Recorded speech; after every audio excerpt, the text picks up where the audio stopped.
نكشها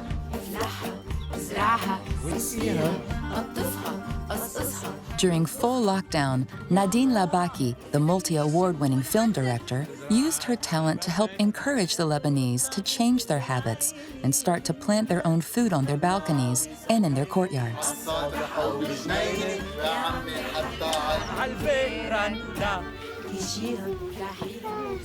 She shared this initiative with families in the Lebanese mountains to where the coronavirus pandemic had forced her to flee with her husband, composer Khaled Mouzanar, and their children. There are some small ants. Mama, I want to eat the pancakes first. Okay. Can we go? Let's go. To the Holy Virgin? To the Holy Virgin, let's go.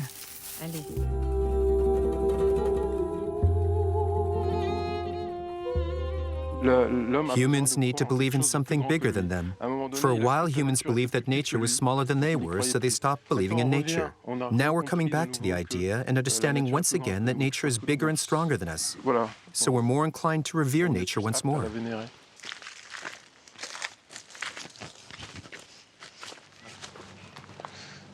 We're growing three things on the land here.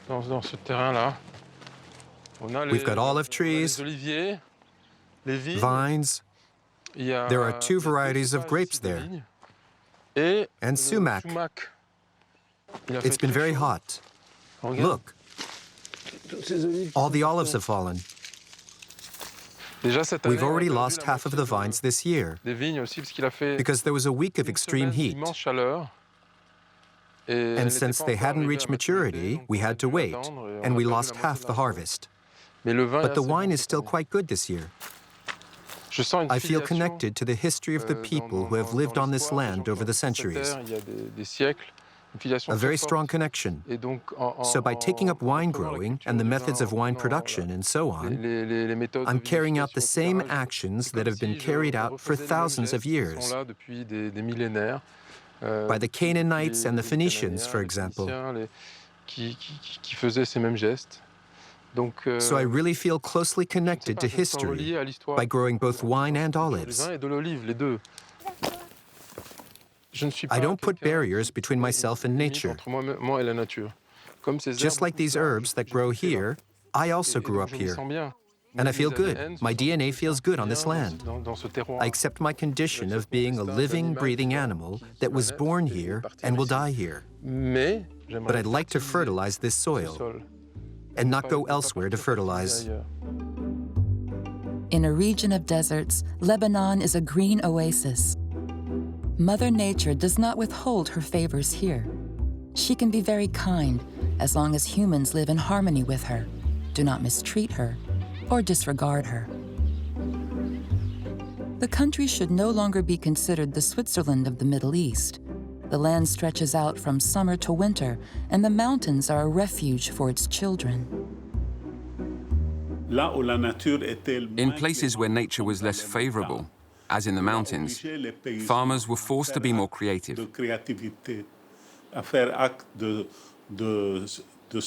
By using all their know-how to invent terraced farming,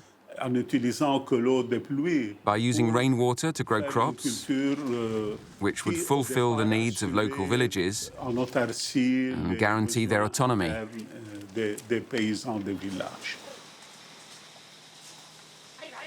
In the heart of the Beqaa Valley, this grocery, next to a monastery, is a clear illustration of the peaceful coexistence between communities. This is what's happening in reality, far away from the religious and political rivalries in Beirut. We don't care about religions. Here is the church, and we are Muslims of Lebanon, and we care of each other, and we don't care for the politics and religion things. We are a family, and a happy family also. The mountains, especially the mountains country, we make all of the foods of ours is healthy. We take everything from the nature and we make our food here.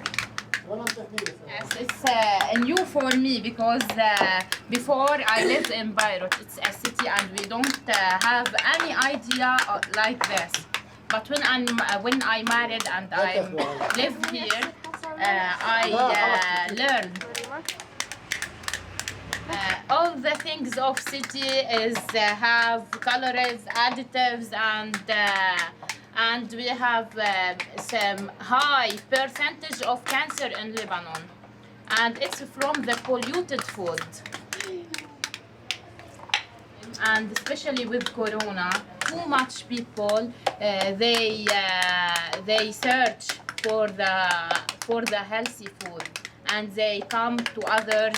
And also when they see us do like this, they like this product.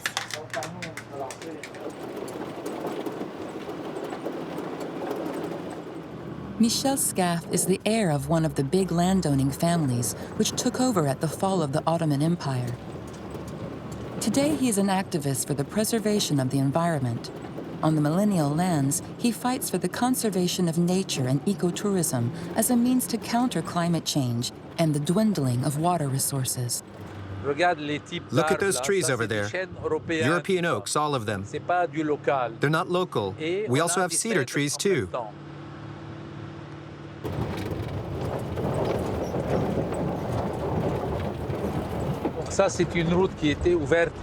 This track only used to be accessible for the water source that I'm going to show you. But it was widened in 1982 during the Israeli occupation. And now we use the road for ecotourism. There are some great morning walks to be done. Look how beautiful the mountain is.